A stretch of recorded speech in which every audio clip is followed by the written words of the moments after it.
Karibu tujadili kuhusiana na masuala ya mifugo pamoja na uwekezaji ambao umekuwa ukifanyika hasa katika eneo hilo, na haya yote ni kuelekea maonyesho ya kimataifa ya ufugaji kibiashara pamoja na mnada wa mifugo ambao unataraji kufanyika mwezi Juni mwaka huu 2026. Na nikujuze tu kuwa sekta ya mifugo imeendelea kuwa pia mhimili wa ajira, lishe pamoja na mapato pia, hasa katika ukanda wa Afrika Mashariki pamoja na Kusini. Na kupitia maonyesho ya kimataifa ya ufugaji kibiashara na mnada wa mifugo yamekuwa ikileta pamoja wafugaji, wadau, wawekezaji, wataalamu wa mifugo na wanunuzi, na ni kutoka mataifa ya Tanzania, Kenya pamoja na Namibia, na imekuwa pia moja kati ya jukwaa muhimu la kuonesha mifugo bora, mbinu za kisasa za ufugaji pamoja na teknolojia pia ambayo imekuwa ikitumika. Katika kujadili haya na kufahamu mengi ambayo yanafanyika kupitia hili, tunaungana hapa na mkurugenzi mtendaji wa Mbogo Ranches, Nawid Mulla. Karibu sana. Asante sana. Karibu sana Nawid. Asante sana. Na kwanza tufahamu kuhusiana na maonyesho haya ambayo kimsingi kwa mwaka huu mwezi Juni yatakuwa ni mara ya pili kufanyika, lakini yamewahi kufanyika kwa mjumuiko wa mataifa haya matatu. Ni kweli ni Juni itakuwa ni mara ya pili kufanyika kwenye mwamvuli huo wa nchi tatu wa Tri-Nations tunaita, lakini tumeshawahi kufanya, itakuwa ni mara ya 4 kufanya maonyesho ya namna hiyo. Ya mwanzo ilikuwa tunafanya sisi wenyewe Tanzania, na kwa kweli mwitiko ukawa mkubwa, na baada ya kuanza kusambaa kwamba tunafanya tukio hili, wenzetu wakaona umuhimu wa kuja, kwa sababu sisi kama kampuni tumekuwa tukileta mifugo kutoka South Africa, kutoka Namibia, kutoka Kenya pia, lakini tukaona sio kila Mtanzania mwenye fursa ya kuweza kufika nchi hizo na kuona teknolojia ambazo sisi tulipata bahati ya kuziona, kwa tukaona ni la muhimu kuweza kuwakaribisha wenzetu. Kwa hiyo ndio ilipokuja sasa kujumuika kwa mataifa matatu, na mwaka jana kulikuwa kuna mafanikio mazuri, lakini mwaka huu mwitikio tena ni mkubwa zaidi. Kwa hiyo tuna furaha kubwa ya kuona jinsi hatua zilizoweza kupigwa na washiriki wote, waandalizi wote, na kwa kweli tuna excitement kubwa ya kuyafanya tena mwezi wa 6. Na pamoja na kuzungumza kuhusiana na maonyesho haya, kwa nini uwekezaji katika sekta ya mifugo? Kuna fursa gani huko? Tanzania ni nchi yenye bahati, ina neema kubwa kwenye upande wa malisho. Mali sehemu nyingi za nchi yetu zina mvua nzuri, kwa hiyo ni fursa kubwa, na wengi Tanzania tuna bahati ya kuwa tumetokea vijijini, tumetokea kwenye familia zenye kufanya ufugaji. Kwa hiyo wito wetu sisi kwa vijana kwamba fursa haziko mjini peke yake, tuangalie pia fursa za kurudi mashambani, kwa sababu tunaona hali ya dunia hizi siku 2-3, tumeona hali dunia inaweza kubadilika kwa mashambulizi hapa na pale, masoko ya vitu bidhaa kwenda nje, kusafirisha nje yanadhoofika. Lakini ufugaji, ukijikita kwenye ufugaji, kila mtu anahitaji kula nyama, kunywa maziwa, kula kuku, kula mayai. Kwa hiyo ni fursa ambayo mimi nasema hata dunia ikiamua kusimama kwenye mambo mengine, hiyo fursa ya kuwa na bidhaa zako za kiufugaji ambazo zina soko, hiyo haitobadilika. Kwa hiyo tunaona ni fursa kwa vijana kwa kweli, na ni kitu ambacho ni muhimu. Tunaongelea kwamba ni muhimu kuhakikisha food security ya taifa letu na mataifa mengine, ni jambo ambalo linachukuliwa uzito sana. Kwa hiyo ni kipato ambaye kijana anaweza akashughulika nacho. Na pia mimi napenda kusema maisha ya shambani pia ni maisha, hali ya hewa nzuri, yanapunguza stress, foleni kama za kwenu mjini hatuna. Kwa hiyo ukiachana na fursa za kibiashara peke yake, pia ni maisha ya lifestyle ambaye kwa mimi naona ni maisha mazuri. Na Tanzania iko miongoni mwa nchi 5 bora Afrika zenye mifugo mingi, sambamba na Ethiopia, Chad, Sudan pamoja na Kenya. Lakini kwa upande wetu sisi, unadhani tumeweza kuitumia vipi fursa hiyo na kunufaika zaidi kibiashara? Kwa sababu kumekuwa na mijadala kwamba wapo wafugaji wengi ambao wako vijijini ambao bado hawajaona fursa, kwa hiyo wanakaa tuna mifugo mingi, wanaimiliki mingi, lakini ufugaji wao sio wa kibiashara zaidi. No, ni sahihi. Nadhani Tanzania sisi tuko wa pili kwenye bara la Afrika kwenye mifugo kwenye karibia takriban milioni 33 34, lakini you are right kwamba kwenye tija bado tuko nyuma, na hizo zinatokana na sababu mbalimbali. Moja, labda taratibu za ufugaji, tumekuwa waswagaji na sio wafugaji, ndio kauli ambayo tunapenda kuitumia. Kwa hiyo tunajaribu kuhamasisha tofauti na hilo, kwamba mtu jaribu kuwa na mifugo yenye tija, yenye kuzalisha. Kama ni maziwa yazalishe kwa wingi, sio lita 2.5. Kuna ng'ombe wa kawaida tu anaweza kutolea lita 10 15. Ukiangalia hapo unaweza kwenda mara 5 mara 6 ya ufugaji ya production ya ng'ombe mmoja. Na hali kadhalika kwenye nyama unataka ng'ombe achukue muda mfupi ili aingie sokoni. Kwa hiyo humu tunajaribu sana kuhamasisha kwenye upande wa mbegu, kuboresha mbegu, na ndipo hii fursa ya maonyesho kama haya. Sio mbegu zote zinapatikana nchini. Kwa hiyo kwa kutumia mataifa yaliyokuwa yamejumuika na sisi, wataleta mbegu zao bora, watatoa elimu tofauti, na watu tunashauri sana mtu jaribu kuwa na eneo uliokuwa umelitenga la kwako mwenyewe. Unajua dunia inazidi kubadilika, eneo linazidi kuwa dogo. Unajua binadamu tunaongezeka, lakini ardhi yetu iko pale pale. Kwa hiyo tusipoliangalia sasa hivi tutakuja kulikuta hilo ni changamoto kubwa zaidi baadaye. Na kama mmoja kati ya viongozi wa kampuni kubwa ambazo ziko kwenye sekta ya mifugo, Mbogo Ranches, hebu tupe uzoefu wako na mafanikio mliyopata katika kubadilisha hali ya sekta sasa kutoka kwa kwenye watu kuwa na mifugo kuiona na kwenda kwenye biashara. Sisi kama Mbogo Ranches tulianza kama biashara ya kunenepesha. Na babu zetu walifanya biashara ya maziwa. Kwa tulivyoingia vijana tulipata baraka za Mwenyezi Mungu za kupata elimu nje na kupata kidogo maono tofauti. Tulivyoingia hasa kwenye kunenepesha, tukaona changamoto ipo kwenye muda unaochukua ng'ombe kufika sokoni, lakini pia ubora wa ile nyama inapoingia sokoni. Tulijaribu mbinu zote za kulisha tofauti, kufanya vitu vingine tofauti, lakini tukajikuta changamoto ya mbegu haikwepeki. Kwa ng'ombe ili afike uzito labda mtu akuchinja kilo 350 for example, anachukua miaka 4 5 kufika. Sasa ng'ombe ni hata kama kuku, nadhani naweza nikatumia kuku kama mfano. Ukichinja jogoo aliyokuwa mkubwa sana na aliyokuwa mdogo, nyama ulaini inabadilika. Kwa hiyo na ng'ombe ni hivyo hivyo. Ukimchinja ng'ombe aliyokuwa na miaka 4 5, maana ameshafika level ya kukomaa. Kwa nyama haina ubora, unajikuta sasa mahoteli yetu yanaagiza nyama kutoka nje. Kwa hiyo tukaona ni muhimu sana kuingia kwenye kuboresha mbegu. Na mwitikio umekuwa mzuri. Watu wanaotuzunguka, jamii za Kimasai na wafugaji wengine tofauti. Ndio. Kwa mfano na ndugu zangu majirani wa pale shambani Ubena, kina Lengedu wa Masai, sasa wametoka kwenye kuuza ndama 500,000 600,000 wakiwa na miezi 8, wamefika mpaka 2.5 milioni. Kwa hiyo unaona tayari mabadiliko ambayo yanaweza yakatokea. Na mwaka jana kwenye maonyesho mwaka jana Tanzania ameweza kununua mtu dume kwa milioni 27, dume ya mbegu.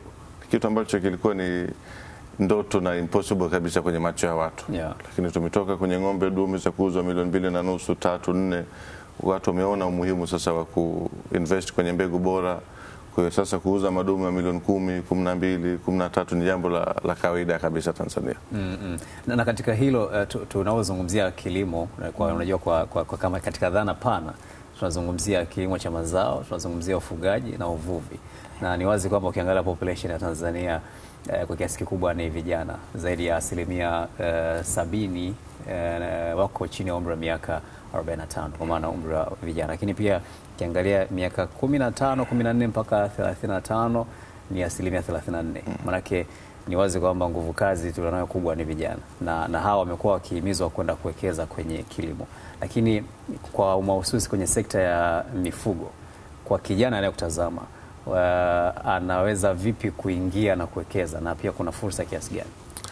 Fursa ziko kwa njia tofauti. Kwa hiyo inategemea mtu una bahati ya kuwa na eneo labda la familia kijijini, hiyo ni moja la jambo la kuliangalia. Kwamba tusiwaachie wazee tu. Umesema sahihi kwamba vijana ndo tuko wengi, na maana wazee, chakula chetu kingi kinalimwa na wazee, mifugo inafugwa na wazee waliokuwa wamebaki vijijini. Kwa hiyo na wao wanazidi kwenda kiumri. Kwa hiyo lazima na sisi tupokee kijiti. Kwa hiyo kama mtu una bahati ya kuwa na eneo, hiyo ni moja ya njia ya kwanza nayo. Lakini kuna fursa kwenye kununua ng'ombe binadani na kuleta kwenye masoko ya karibu na Dar es Salaam. Kama mtu huna eneo la kuwaweka, bado fursa ipo, unaweza kununua ng'ombe kwenye minada ya Dakawa au sehemu zinaitwa Kibaoni huko kama unaenda Mikumi au kama mtu unaweza ukaingia vijijini zaidi, unajua tena bei zinakuwa kidogo ziko chini. Kwa hiyo mimi na marafiki wengi biashara yao ndio hiyo, wananunua ng'ombe kwenye minada ya vijijini, wanasafirisha, unapata hiyo 30-40 faida kwa ng'ombe. Kwa hiyo unaweza ukaanza na mtaji unayeweza kukuruhusu, lakini pia fursa zipo ambazo serikali pia imetoa kupitia system za BBT, Build a Better Tomorrow, zimetoa nafasi za mtu kuweza kutumia fursa hizo, lakini pia tumeweza kufungua fursa hizi kwa kushirikiana na benki kama NMB kwa mfano. Sasa mikopo inatolewa kwenye mifugo. Miaka 2-3 wakati tunaanza kufanya haya maonyesho, ilikuwa mifugo haitolewi mikopo kabisa. Mtu lazima uwe una hati ya nyumba au kiwanja, lakini sasa ukiwa na mifugo japo ya kuanzia au na mkataba kutoka kwenye kiwanda cha kuchakata nyama, unaweza ukaenda ukaongea na benki kama NMB na ukapata support ya kuanzia. Kwa hiyo mimi naona cha rahisi ni tunaita trading, ambayo unanunua na kuuza kwa mtu ambaye hana eneo. Lakini kama unalo, tuangalie fursa sasa za kuboresha walizokuwa nafanya wazee, tutumie elimu yetu, na ndio kikubwa nilichokifanya mimi. Nilibahatika wazee walikuwa tayari wana mashamba. Kwa hiyo nikaja nikatumia elimu nilisomea uchumi sio ufugaji, lakini nimekuwa sasa naongelea ufugaji zaidi, lakini nikaiona fursa ya kwa mfano kwenye mashamba ya mkonge, ambapo mimi nilikuwa nalima mkonge, majani miko tunayafyeka na kuyatupa. Tunatumia gharama kukata, tunatumia gharama kila miezi 3 unafyeka. Kwa hiyo nikaona tunatumiaje hii fursa na hizi rasilimali kupata kipato tofauti. Kwa hiyo ni hivyo kama mtu karibu na mashamba ya miwa, kuna opportunities hizo kwenye mabaki ya miwa. Kama sehemu watu wanalima mahindi, kuna mabaki ya mahindi ambayo mtu unaweza kuyachunga. Kwa hiyo yanaingiliana. Kilimo na ufugaji lazima uyaone kama ni kitu ambacho kinaingiliana. Mbolea ya ng'ombe inarudi kwenye wakulima. Kwa hata mtu ukienda saizi kwa mashamba ukasema mimi nikusanye mbolea yako tu niende nikaipeleke kwenye masoko ya watu wanaolima, pia ni fursa. Kwa hiyo vijana wao wana maono mapana, wasiseme tu kwamba naanzaje. Lazima wewe unajaribu kuwaza, lakini na sisi tumejaribu kufungua milango yetu kushauri kupitia majukwaa tofauti, na haya maonyesho pia yanalenga hicho. Watu waoneshe kwa vitendo, wakutane na wafanyabiashara wenzao, wajue huyu mwenzangu kumbe amefanya hivi, na mimi adapt kidogo hapa, na mimi naweza pia nikapata opportunity hapo. Na kwa vijana ambao wangependa kupata ujuzi wa kufanya kazi hasa katika livestock hii, mnawafikia jamaa, wanawezaje kuwafikia? Tuna mbinu tofauti. Kwa hiyo maonyesho haya, mimi binafsi elimu kubwa ya ufugaji nimepata kwenye maonyesho kama haya tunayoandaa. Tuliweza kuwa tunapata bahati ya kusafiri kwenda Kenya, kwenda Namibia, kwenda South Africa. Kwa hiyo ndio iliyonipa moyo sana na iliyonituma sana tujaribu kuandaa maonyesho kama haya, kwa sababu mtu ukimwambia kwa maneno tofauti na akiona.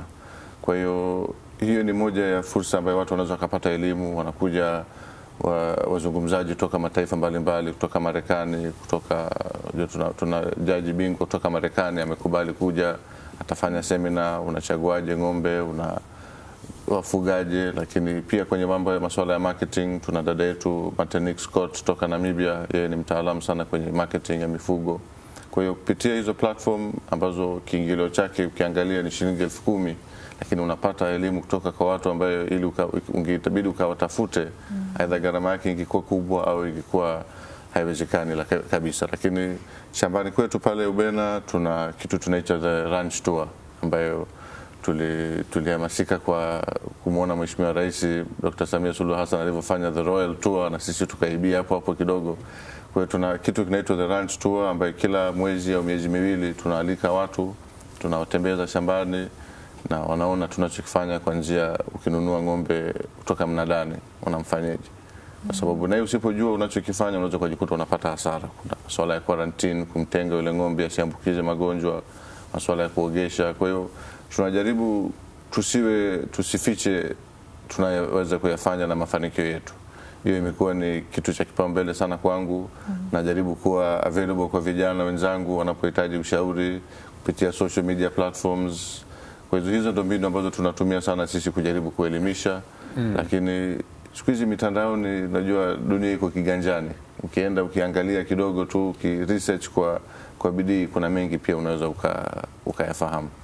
Na ukiangalia ufugaji wa kwenye ranch sio maarufu sana Tanzania kama ilivyo kwenye mataifa ya Amerika Kaskazini kwa mfano na Australia, ambako umefanikiwa sana kwenye hiyo aina ya ufugaji. Na hata ukiangalia pia tulikuwa tuna ranch za taifa na zenyewe zikawa zinakwenda back and forth. Na hata pia wafanyabiashara wakubwa waliojaribu kuanzisha ranch hazikustawi sana kwa kiasi hicho ambacho kinatarajiwa. Nadhani changamoto hasa kubwa iko wapi? Kwa nini na sisi tusiwe na ranches kubwa, tusiwe na nyingi za kutosha kama ilivyo kwenye mataifa mengine? Sababu moja hapo, sisi ufugaji wetu karibia 90% tunauita informal, ufugaji usio rasmi. Kwa hiyo ni ufugaji wa mazoea ya kienyeji ya kuhama na ng'ombe kwa kufuata hali ya hewa. Mvua zimenyesha kanda hii, nitahama na mifugo yangu. Kwa hiyo tunajaribu kubadilisha tafsiri hiyo, lakini pia ufugaji kwa vijana wenye elimu, wenye kuweza kuwaza nje ya boksi.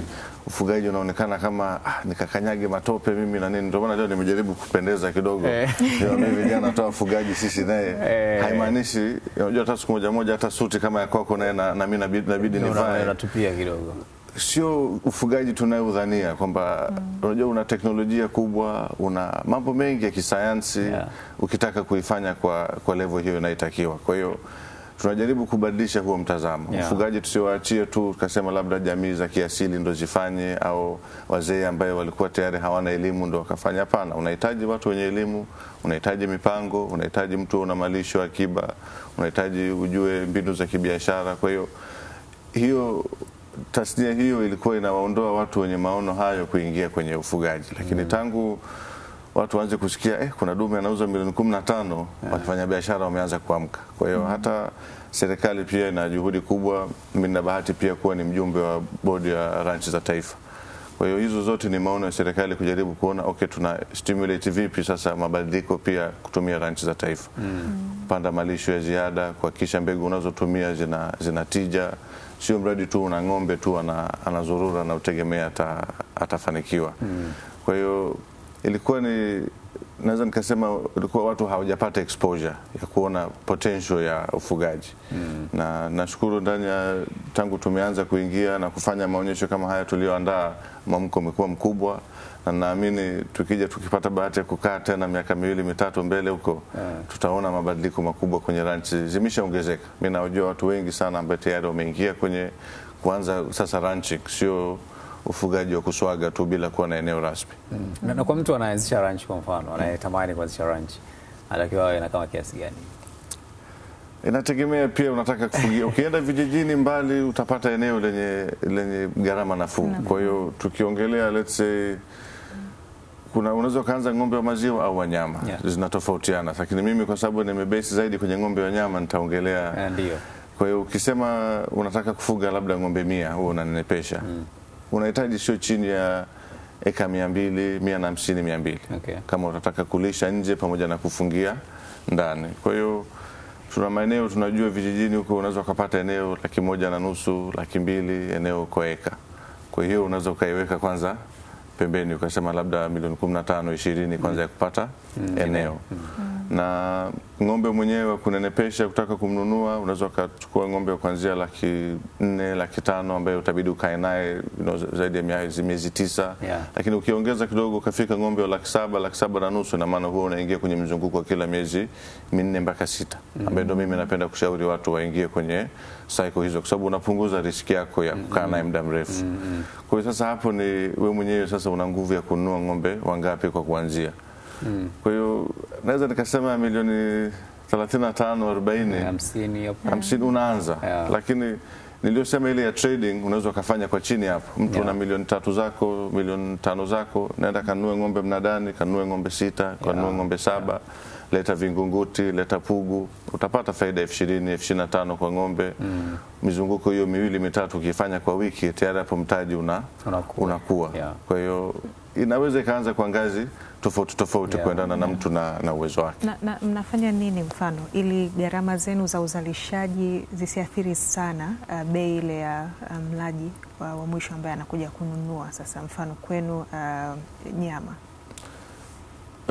Cha kwanza jaribu kuwa na malisho yako mwenyewe. Ukiweza kulima malisho yako ukayatunza, ina maana una chakula cha uhakika ambacho hakibadiliki bei kuendana na msimu. Umeshindwa, nunua wakati msimu wa mavuno. Kwa hiyo kama unanunua pumba, unanunua mashudu, jaribu kununua sana. Bei za Tanzania zinabadilika, zinakuwa zaidi ya mara 3 mara 4 kuendana na, nadhani hata watumiaji wa unga wa mchele wanaona hiyo tofauti. Kwa hiyo sisi malisho yetu ni pumba ya mahindi, pumba ya mpunga na mashudu ya alizeti.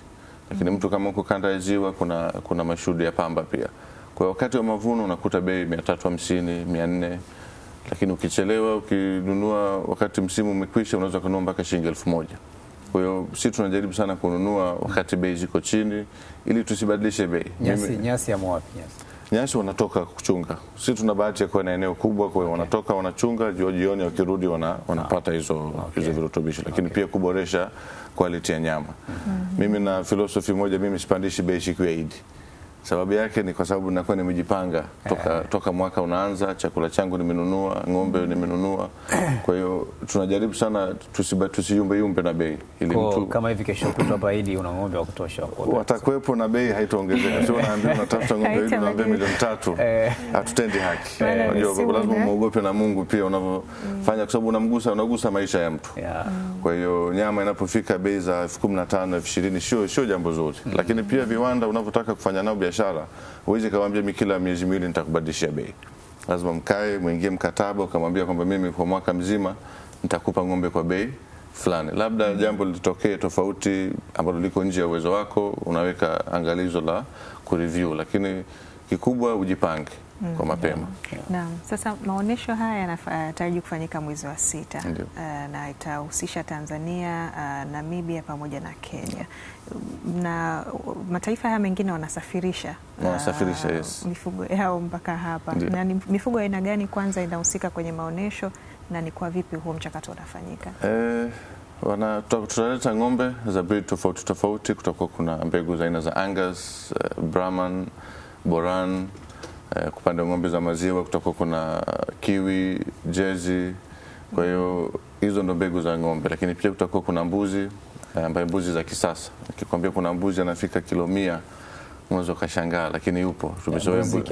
Tumezoea mbuzi zetu za Tanzania kilo 20, 25. Kwa hiyo mbegu bora ambaye za boa. Ndugu yangu anashangaa mbuzi kilo 100. Sasa huyo mbuzi dafu itakuwa bei gani? Mbuzi tunauza kwa mfumo wa mnada. Kwa hiyo naye anakuwa amenenepeshwa. Hapana, huyo kwa sababu ni wa mbegu anakuwa yuko kwenye afya njema. Kwa hiyo mtu ananunua kwa ajili ya kaboreshe sasa mbegu zake, anaenda kuzalisha chotara, anatumia dume bora wa kutoka labda Namibia, anazalisha na mbuzi wetu wa kienyeji, anapata mbegu ambaye imeboreka kwenye ukuaji. Kwa hiyo na mwaka huu kwa mara ya kwanza pia tumepanua wigo kuwaruhusu wafugaji wa kuku. Kwa sababu mwaka huu ni mwaka wa kina mama kwenye kilimo na ufugaji. Umetambuliwa na United Nations, lakini na sisi pia kama Mbogo mwezi huu wa 3 tunajua ni mwezi wa kina mama. Kwa hiyo wakina mama pia wapo kwenye ufugaji kwa wingi tu, japokuwa wao unaweza kujikuta wamejikita zaidi kwenye ufugaji wa kuku. Kwa hiyo tumeona hiyo pia tuwakumbuke na tuweze na mradi wa kuku pia hata kwenye mtaji kidogo naye una nafuu. Kwa hiyo tumeona turuhusu pia ufugaji wa kuku, lakini mauzo yatakuwa yamefanyika kwa mfumo wa mnada na mifugo inaletwa kwa gari kutoka Namibia na safari zaidi ya siku 7, 8. Utakuta watu wametuamini kuweza kuwa host, wameliamini Tanzania kama taifa la kuweza kufanya nao biashara. Wa Kenya labda kidogo wako karibu, lakini watu wa Namibia wanasafiri mbali. Na kuku umetuambia ng'ombe na mbuzi kwa upande wa kilo hizo, kwa kuku anafika mpaka kilo ngapi? Kuku mimi nisiseme sana kwa sababu sio taaluma yangu, lakini na kuku tumeshaboresha sana. Zao la upande wa mbuzi na ng'ombe kidogo tulikuwa tuko nyuma, lakini upande wa kuku mbegu zetu na juhudi zinazofanyika na watu ambao tayari wamo kwenye sekta, nadhani wako tayari kwenye ushindani wa kimataifa. Lakini kuku tunaongelea kilo 2.5. Sio kama hizo kilo 100 hivi. Huyo mbuzi wa kilo 100 bwana anafaa sana kwenye mahari. Mambo ya mahari. Badala ya kutoa 10 unatoa 1. Na ukipeleka pale wako wanakuheshimu. Kabisa. Na sisi tunao shambani, unajua tuseme tu tuongee kwamba kuna mbuzi wa namna hiyo. Mtu anaweza akaja akamwona, na kwenye chotara ukitumia mbegu hiyo ukizalisha mbegu za kienyeji kwa kienyeji, mtoto anazaliwa na gramu 600 700. Lakini ukiweka cross ya mara ya kwanza kwa kutumia mbegu bora unapanda mpaka kilo 3. So that is mara 5 ya ukuaji. Ndani ya miezi 4 wakati anaacha kunyonya anatoka kutoka kwenye kilo 7 8 za kienyeji anapanda mpaka kilo 16 17. So ukiingiza hiyo kwenye kipato ya mbuzi wanauzikana kwa kama shilingi 6,000 kwa kilo. Kwa hiyo kilo 8 9 unaipata tofauti ya ukuaji ni karibia 60,000 70,000 tofauti ya kipato unapata kwa muda ule ule. Matunzo ni yale yale, malisho ni yale yale. Kwa hapo ndo utaona fursa ya kuboresha mbegu. Unapata kipato kikubwa zaidi ndani ya muda ule ule, na ukiweza kuuza mbuzi wa mbegu bora hao wa kilo 100 kwa bahati mbaya wana gharama milioni 2 milioni 2.5 kwa mbuzi huyo. Sio 1.5 bei ya ng'ombe.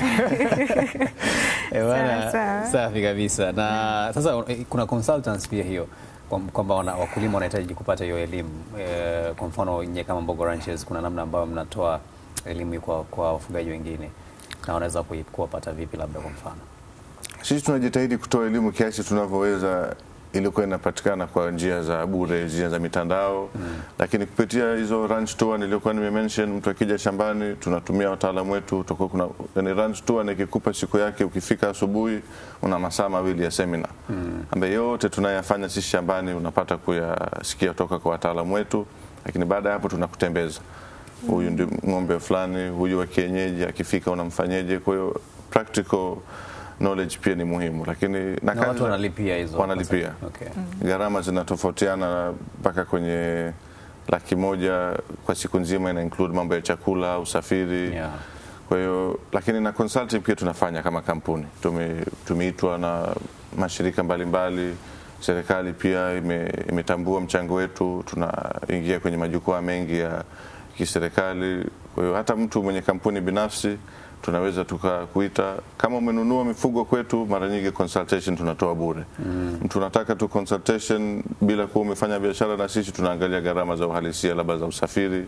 Lakini tunajitahidi sana tutambue kwamba tunahitaji mwamko wa watu na lazima tujitoe kwa manufaa ya taifa. Kwa kumalizia tu kwa sekunde chache sasa, kwa kusisitiza zaidi kuhusiana na hilo tukio ama haya maonyesho ambayo tunatarajia. Ni fursa adimu kwa watu kuweza kuona teknolojia zitakazokuja toka nchi mbalimbali. Watu utakakutana nao watapanua sana mawazo yako na yamekuja kwetu. Kwa hiyo hatuhangaiki zaidi kupanda ndege kwenda sehemu nyingine.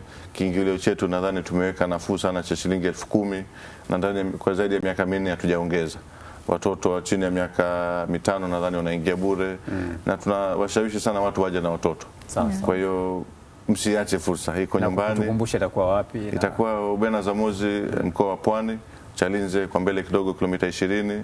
Serikali imeturahisishia njia za usafiri, unafika SGR kwa station ya Ngerengere, na tutaweka usafiri kuwatoa watu station kuwaleta shambani. Kwa hiyo mimi ombi langu watu waitikie wito huu, na naamini utaona fursa muhimu sana. Bwana, shukrani sana. Asante sana kwa kutukaribisha kwenye maonyesho hayo, lakini pia tumepata elimu hiyo kuhusu mambo ya ufugaji. Mimi nimevutiwa sana hasa kwenye kupata mbuzi wa kilo 100. Mimi nikianza ufugaji nataka vitu kama hivyo. Sasa Nawid Mula sana, na karibu shambani. Shukrani sana. Tunakaribisha muda wote. Nawid Mula yeye ni mkurugenzi mtendaji wa Mbogo Ranches, moja kati ya kampuni ambazo zinahusika na masuala ya ufugaji.